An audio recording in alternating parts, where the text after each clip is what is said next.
Welcome to the HCI family of podcasts. We're your source for personal, professional, and organizational growth and development. We share our own original research, explore industry trends, and interview executives and thought leaders from across the globe. Join us for practitioner-oriented content around all things leadership, HR, talent management, organizational development, and change management. Maximize your personal and organizational potential with the HCI family of podcasts.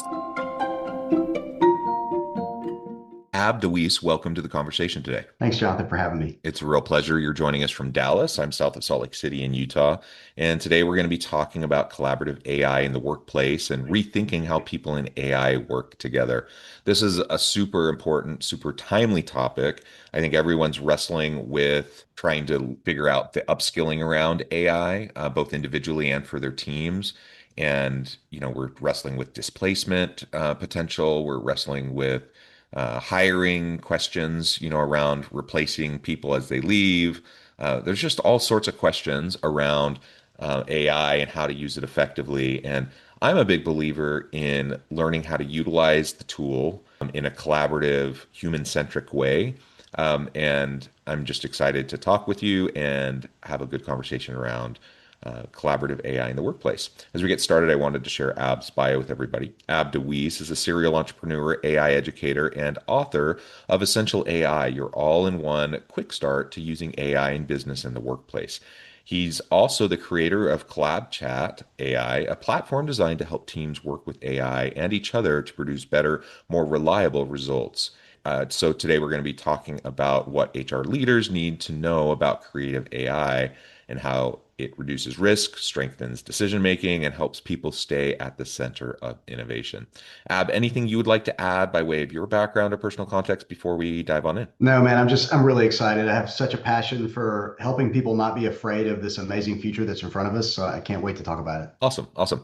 Well, let's just start off kind of basic. AI is obviously quickly becoming the workplace tool. But what really does collaborative AI mean to you, and what does it mean for HR leaders specifically?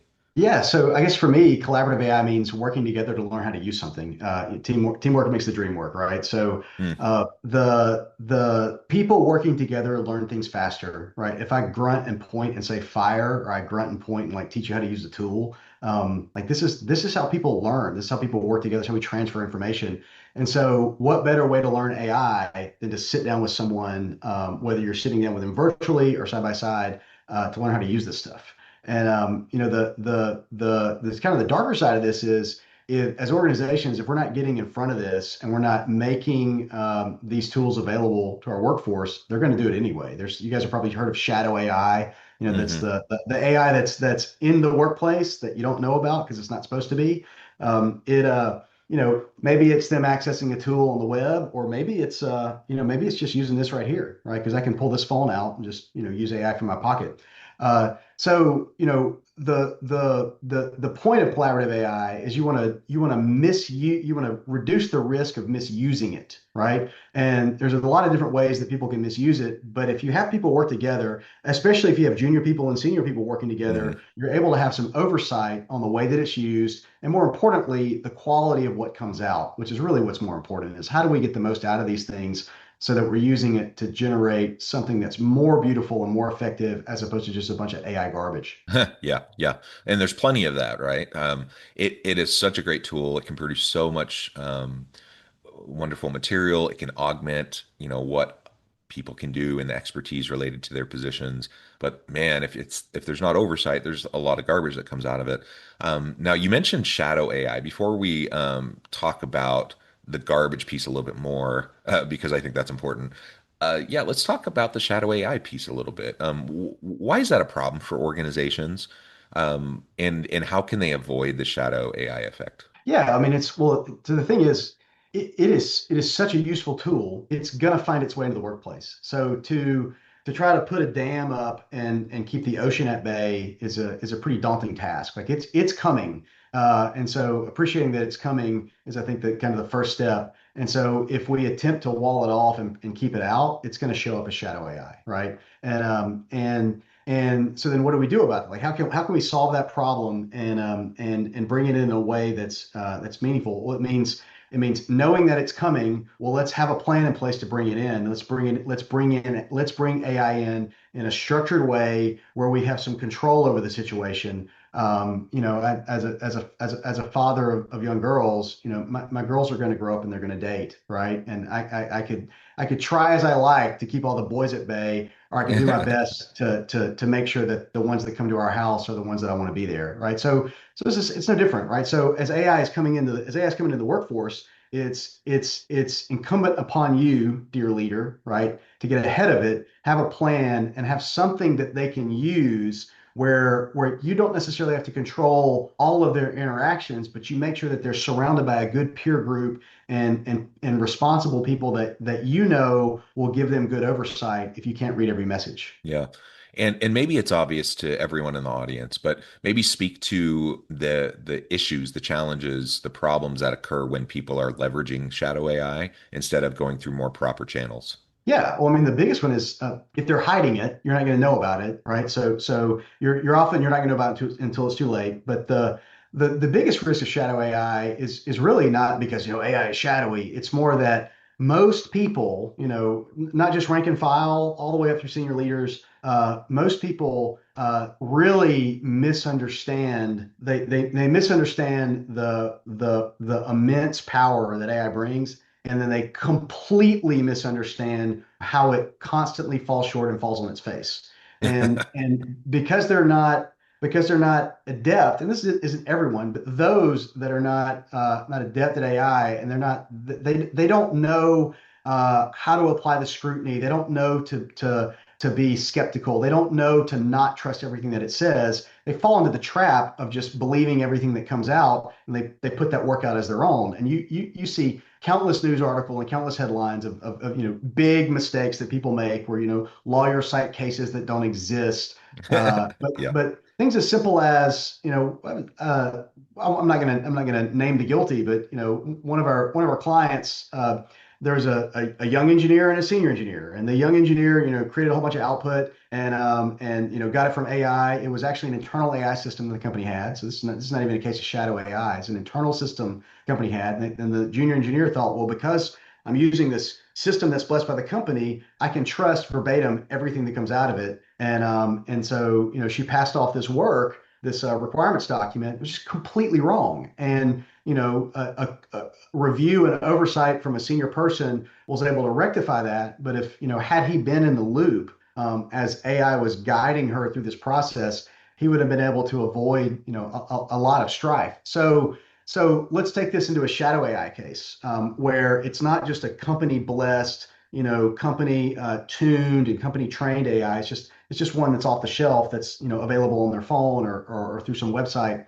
Then this person is going to think they're doing a great job quickly producing something valuable when in fact they're producing the wrong thing. And if they don't have typical checks and balances like you have in more mature organizations, then that work is going to make it out in front of your customers or sent out to your vendors, and it's just going to create problems. And some of these are paper cuts, and some of them cut a little more deeply depending on what's at stake. But it's looking at this use, at scale across the organization where it really starts to make a big impact. Yeah.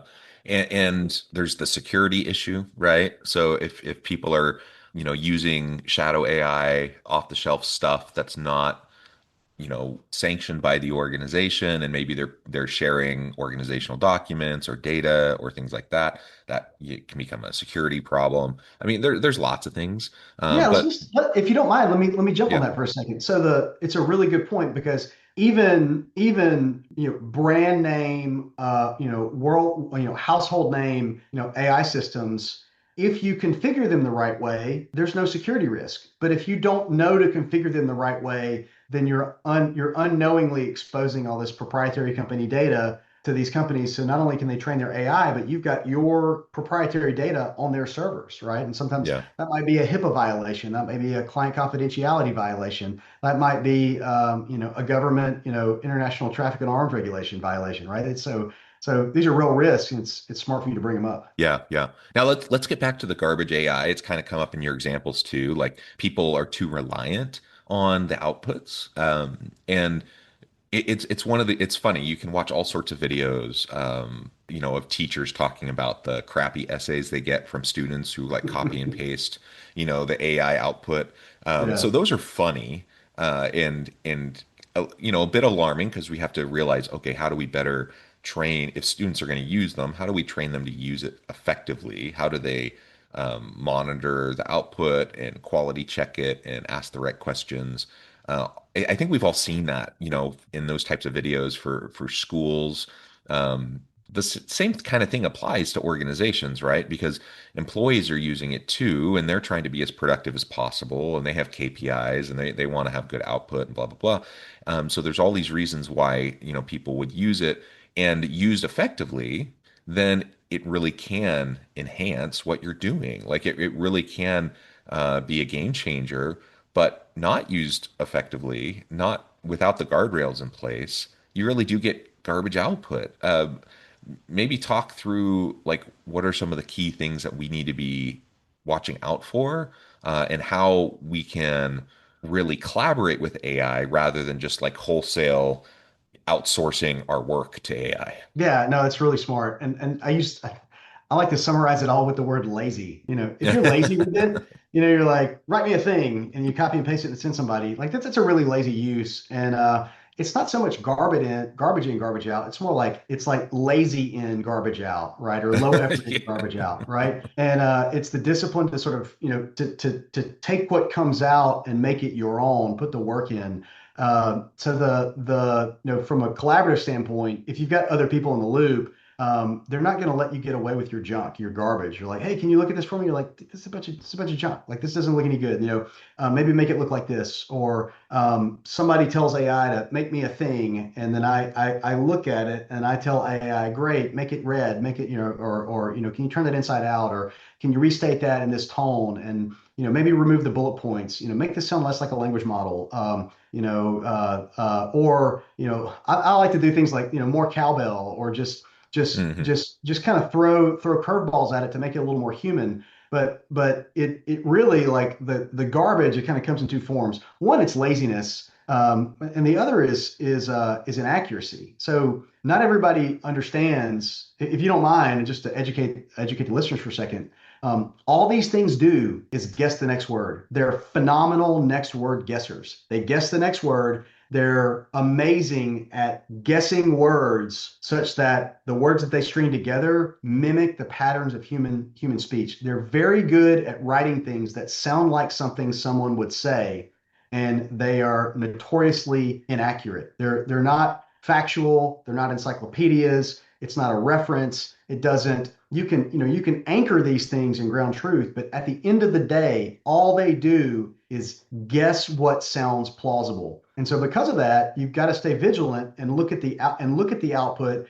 and make sure that you believe what it's saying. So here that word lazy sort of shows back up again. If you take the output and you don't take the time to think about it, or have someone, if you lack the expertise to review it, have someone else who's the expert to review it, or go and do the work of reading third party references yourself to make sure that what it's saying and where it's pointing you to is accurate. Like these are all the things that come into notions of garbage AI. Like so, one of our clients makes an AI system for use in medicine, and the outputs need to be reviewed by doctors. Period. End of Hmm. story. Full stop. And in the beginning, you set up very rigorous verification and validation processes where you get a large sample of the outputs. You have a lot of different doctors review them, and you make sure that the error rate is sufficiently low, meaning what the doctor thinks and what the AI says are in sufficiently good agreement. And then once you have that in place, well, then it's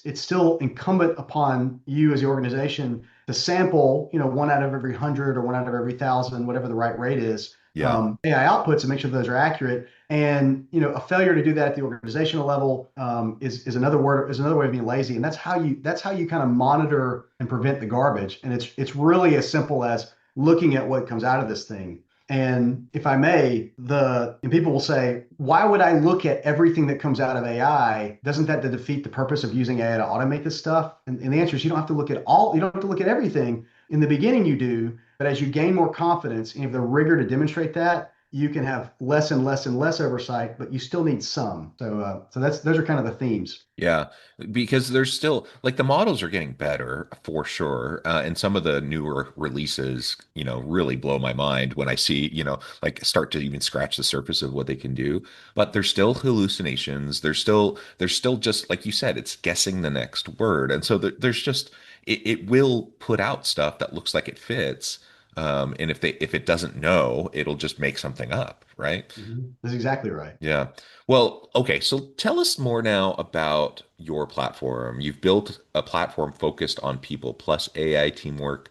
What have you seen to be some of the most compelling use cases inside of organizations? Yeah, so to give you just a few examples, and you'll see there's a theme here. It's really simple. You might have like a senior law partner that is reviewing the output or the AI interaction of a junior associate. You got an associate lawyer who turns to CollabChat to try to rough in a draft of something, a draft of a document, and as that conversation is taking shape the junior lawyer went ahead and added the senior lawyer to the thread so that the senior lawyer is able to watch it, and as it's taking shape, so no, you need to turn left a little bit right here, kind of point it in a slightly different direction.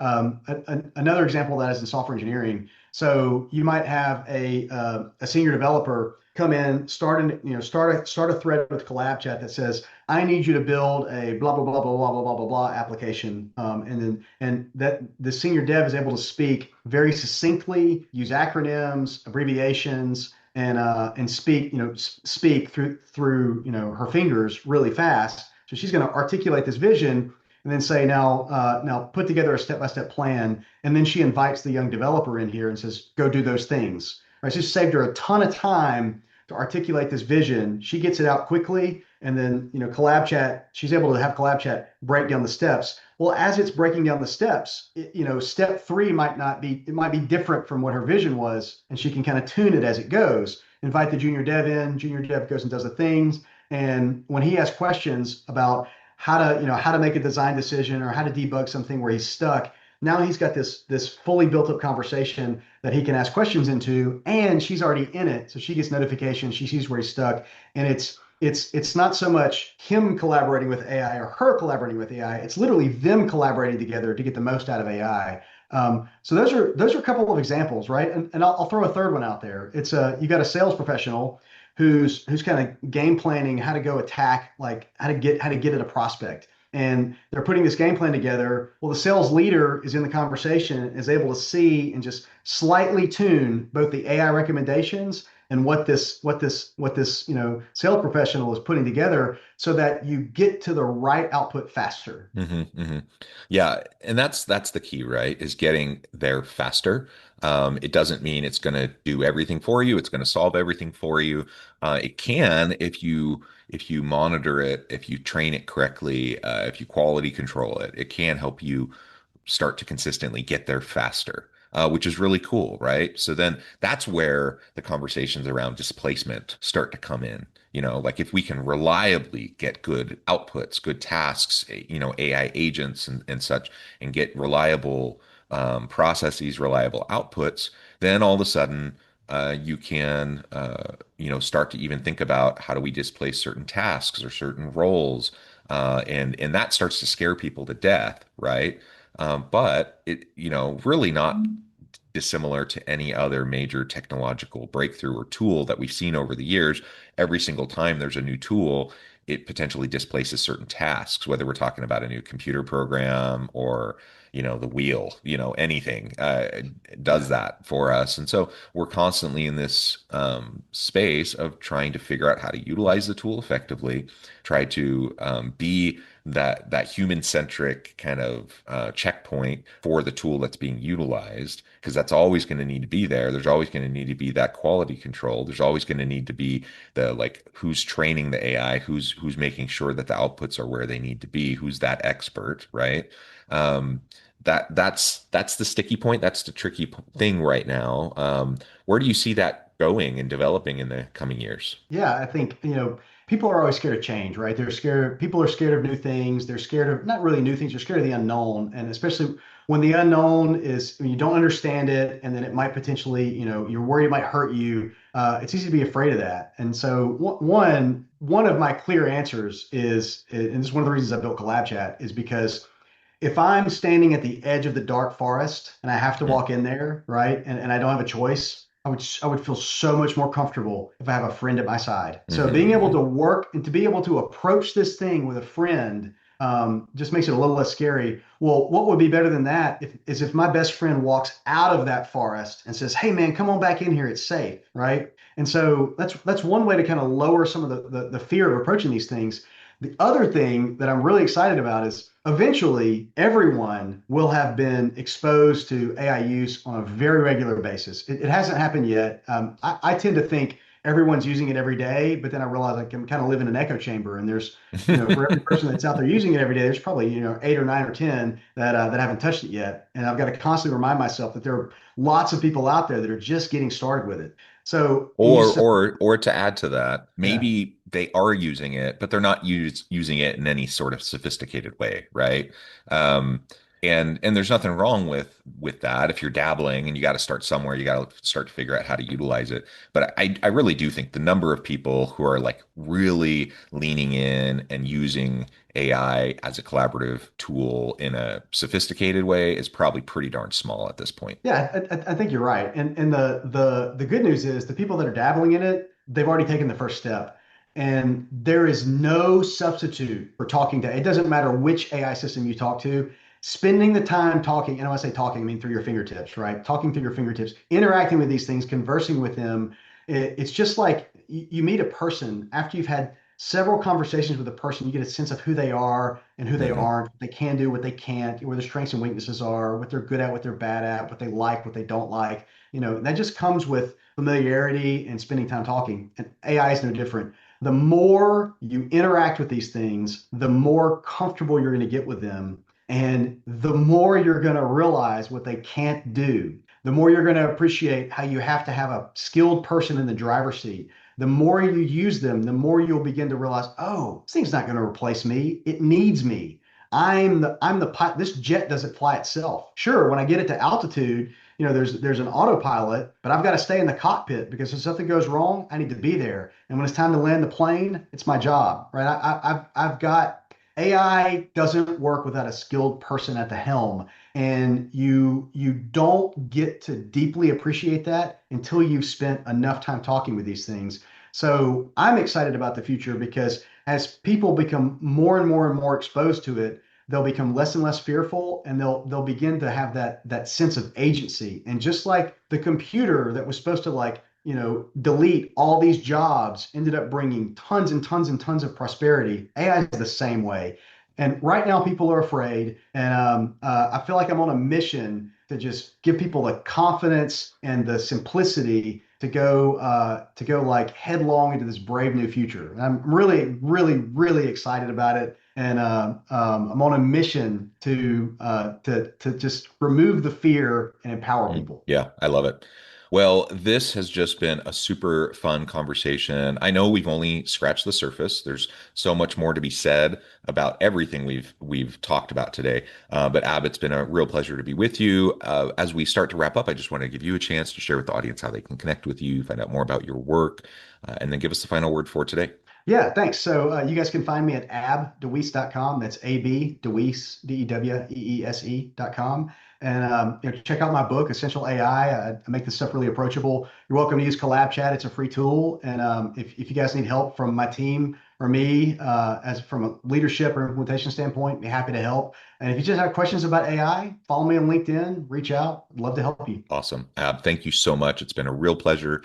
I encourage the audience to reach out, to get connected, find out more about what Ab and his tools, his resources can do for you. And as always, I hope everyone can stay healthy and safe, that you can find meaning and purpose at work each and every day. And I hope you all have a great week.